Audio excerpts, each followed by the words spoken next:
Let's take a look at the first scene. I like this scene for two reasons. First, it's the scene I used to test all my new features, since it's very basic. Only once I got a new feature working in this scene would I test that it works in more complicated scenes. The second thing I like about this scene is that it has a very clear elliptical orbit, and because of this, we can see the planet accelerate as it gets close to the sun and decelerate as it gets far away. Now let's move on to the next scene. As you can see, this scene has a lot more going on. First of all, I'd like to make my way over to this asteroid in order to demonstrate that my program is capable of importing and using models other than spheres.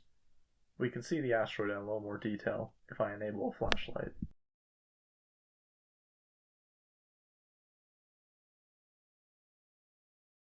Next, I'll take a look at Mars, which you can see as a moon. There are two things I want to talk about here. First, the moon orbits this planet using the same mechanics the planets use to orbit the sun. In fact, the moon is also being affected by the sun. The second thing I want to talk about here are the shadows, which I can toggle on and off. Now, as you can see, the shadows are extremely blocky and pixelated.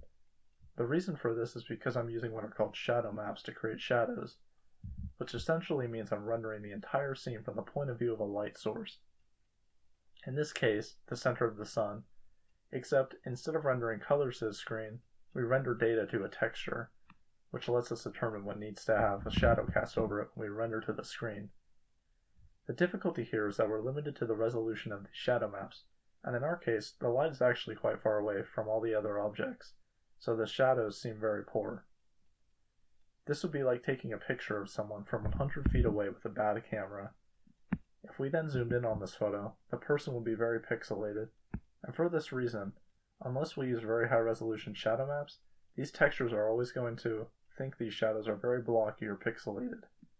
But we don't want to just make these shadow maps use an extremely high resolution, because that would negatively impact performance. This is why, in video games, if you reduce the shadow quality, the frame rate increases so much. In my program, it's not much of an issue since shadows only appear during eclipses.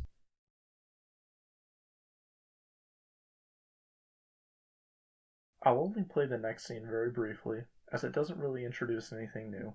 It just shows off a neat effect we can create with the dynamic orbital physics in this program. In this case, a figure 8. This final scene illustrates that the planets don't need to all be on the same plane like I had them before.